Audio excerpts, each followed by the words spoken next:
జై గురుదత్త. అందరికీ నమస్కారం. శత్రువుని అన్ని రకాలుగా ఇబ్బంది పెట్టే ఒక అద్భుతమైన తంత్రం చెప్తున్నాను ఈరోజు. ఇది మీకు మీరు చేసుకోవచ్చు అనమాట. ఓకేనా? చాలా సింపుల్గా ఉంటుంది, చాలా ఈజీగా ఉంటుంది. ఈ తంత్రము ఈజీగా చేసుకోవచ్చు, పెద్ద రిస్క్ అనేది ఏముండదు. దీనికి కావాల్సింది ఒక దానిమ్మ పండు, ఒక మూల, ఒక బ్లాక్ కలర్ మార్కర్. అయితే శత్రువుని మీరు ఏ విధంగా అయితే ఇబ్బంది పెట్టాలనుకుంటారో ఆ విధంగా కేవలం ఈ పండుతో ఇబ్బంది పెట్టవచ్చు. అది ఎలా ఏందనేది కూడా నేను పూర్తి వివరాలు చెప్తాను. విని మీకు మీరు చేసుకొని ఆ రిజల్ట్ అనేది చూడండి. ఈ పండు మీద ఏం చేయాలంటే ఫస్ట్ మార్కర్తోని ఎవరైతే మీ శత్రువు ఉంటో అలా అయినా పేరు రాయాలి. ఓకేనా? పూర్తి పేరు రాయాలి. సగం సగం పేరు రాస్తే రిజల్ట్ రాదు. పూర్తి పేరు రాసి దానికి అగరబత్తిల ధూపం అనేది చూపించాలి. ఓకేనా? ధూపాన్ని చూపించి మీ చేతిలో పట్టుకొని మీరు అనుకోవాలి, నా శత్రువు నన్ను ఈ విధంగా బాధ పెట్టిండు, ఆయన పేరు చెప్పి ఆయన ఈ విధంగా జరగాలి, ఆయనకి ఈ విధంగా జరగాలి, ఈ విధంగా జరగాలని చెప్పేసి ఒక్క 2 నిమిషాలు మీ మనసులో అనుకోండి. ఆయన చూసుకుంటా ఆయన పేరు చెప్పి ఇట్లా జరగాలని చెప్పేసి అనుకోండి మీ మనసులో. ఓకేనా? అనుకున్న తర్వాత ఏం చేస్తారు అంటే దీనికి చిన్న క్రియ ఉంటుంది, ఆ క్రియ కూడా చెప్తా. అయితే ఒకటి గుర్తుపెట్టుకోండి, ఎప్పుడైనా శత్రువుని మనం చేసేటప్పుడు దీంట్లో నీతి నిజాయితీ ఉంటేనే ఇది రిజల్ట్ అనేది వస్తుంది. బాగా గుర్తుపెట్టుకోండి. దీంట్లో మీరు ఏదో నేను చెప్పాను కదా అని చెప్పేసి ప్రయోగం చేసి చూద్దాము అని చెప్పేసి అనుకుంటే మీకు రివర్స్ జరుగుతుంది. ఎందుకంటే శక్తికి తెలుసు, మీ ఆత్మకి తెలుసు, అదేవిధంగా ఆ పరమాత్మకి కూడా తెలుసు అనమాట ఇది కరెక్టా కాదా. దాన్ని బట్టి రిజల్ట్ అనేది మీకు అర్థమైపోతుంది. ఓకేనా? కాబట్టి దయచేసి మిమ్మల్ని నిజంగా ఇబ్బంది పెట్టి, మిమ్మల్ని బాధ పెట్టి, మోసం చేసి ఉంటే అప్పుడు మీరు వాళ్ళ మీద చెయ్యండి. ఆడవాళ్ళు కానీ మగవాళ్ళు ఎవరైనా కానీ వాళ్ళ మీద చేయండి. అప్పుడు దాని ఫలితం అనేది వస్తుంది.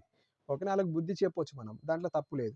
అంతేగాని ఇక గురువుగారు చెప్పిండు నేను చేసి చూస్తా ఇది పని చేస్తుందా లేదా అంటే పని చేస్తుంది. అది ఏమవుతుంది అంటే నీ మీద పని చేస్తుంది, అప్పుడు నీకు ఇబ్బంది అవుతుంది, వాళ్ళకి కాదు. ఓకేనా? కాబట్టి ఏది చేసినా సరే శ్రద్ధాభక్తితో చేయాలి. అది చేసేదంటే న్యాయం ఉందా లేదా అనేది కూడా చూసుకోవాలి. ఓకేనా? అయితే ఏం చేయాలి, దీన్ని చెప్పాను కదా, మార్కర్తో రాసి ధూపం చూపించి మీ చేతిలో పట్టుకోండి. ఓకేనా? మీ చేతిలో పట్టుకొని 2 నిమిషాలు అనుకోండి.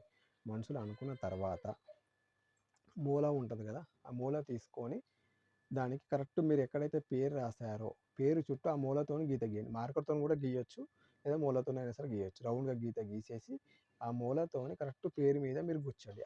పారు అయిపోవాలి, అంటే ఇక్కడ గుస్తే అక్కడ బయటికి వెళ్ళాలన్నమాట. ఆ విధంగా పెద్ద మూల తీసుకొని చెయ్యాలి. ఓకేనా? చేసిన తర్వాత దీన్ని చేతిలో పట్టుకొని మీరు ఏం చేస్తారంటే ఎవరికి తెలియకుండా, ఇది నైట్ టైం మాత్రమే చేయాలి. ఓకేనా? ఎవరికి తెలియకుండా మీరు శ్మశానం సైడ్ వెళ్ళేసి అక్కడ పడేసేయండి. ఓకేనా? లేదంటే గలీజ్ వాటర్ ఉంటుంది కదా, మోరీ వాటర్ ఉంటుంది, మోర్లో పడేసేయండి, సరిపోతుంది. ఓకేనా? ఈ విధంగా మీరు చేసినట్లయితే దాని రిజల్ట్ మీకు చాలా తొందరగా వస్తుంది. కొంతమందికి 1 డే నుంచి స్టార్ట్ అవుతుంది, కొంతమంది టైం మంచిగా ఉంది అనుకో కొంచెం స్లో స్టార్ట్ అవుతుంది. ఓకేనా? రిజల్ట్ అయితే ఖచ్చితంగా రావడం అనేది జరుగుతుంది. ఓకేనా? ఇది చాలా అద్భుతంగా చాలా స్పీడ్గా పనిచేస్తుంది. తాంత్రిక విద్యలు ఇవన్నీ కూడా ఇంకా ఇలాంటివి ఎన్నో ఉన్నాయి, కానీ చెప్పడానికి టైం సరిపోదు కదా. నాకు సపోర్ట్ చేస్తే కూడా నేను చెప్తాను, సపోర్ట్ చేయకుంటే నేను ఎట్లా చెప్తాను చెప్పాను. ఓకే, ఇలాంటివి తెలుసుకోవాలనుకుంటే కూడా నాకు సపోర్ట్ చేయండి. మీరు సపోర్ట్ చేస్తేనే చెప్తాను. షేర్ చేయండి, లైక్ చేయండి, సబ్స్క్రైబ్ చేసుకోండి, బెల్ ఐకాన్ని టచ్ చేయండి. ఓకేనా? చాలా ఉన్నాయన్నమాట. మీకు మీరు చేసుకునే అద్భుతమైన తాంత్రిక క్రియలు ఎన్నో ఉన్నాయి. ఓకేనా? ఈ వీడియో మీకు నచ్చితే లైక్ చేయండి, షేర్ చేయండి, సబ్స్క్రైబ్ చేసుకొని బెల్ ఐకాన్ని టచ్ చేయండి. ఓకేనా? నాకు సపోర్ట్ అనేది చేయండి. మీకు ఎలాంటి ప్రాబ్లం ఉన్నా కానీ, ఓకేనా, ఎలాంటి ప్రాబ్లం ఉన్నా స్క్రీన్ మీద కనిపించే నెంబర్కి నాకు ఫోన్ చేయండి. అయితే ఇది ఏ రోజు చేయాలి అంటే దీనికి 3 రోజులు ఉన్నాయి. ఆ 3 రోజులు తప్పించి వేరే రోజు చేయొద్దు. చేస్తే దీనికి రిజల్ట్ అనేది రాదు. ఓకేనా? అది ఏ రోజు చేయాలంటే ఒకటి మంగళవారం, ఒకటి శనివారం, ఒకటి అమావాస్య. ఓకేనా? ఈ 3 రోజులు మాత్రమే చేయాలి. ప్రతి దానికి ఒక పద్ధతి అనేది ఉంటుంది, ఆ పద్ధతితోనే చేయాలి, పూర్తి నమ్మకంతో చేయాలి. అప్పుడు దాని రిజల్ట్ అనేది వస్తుంది. ఓకేనా? జై గురుదత్త.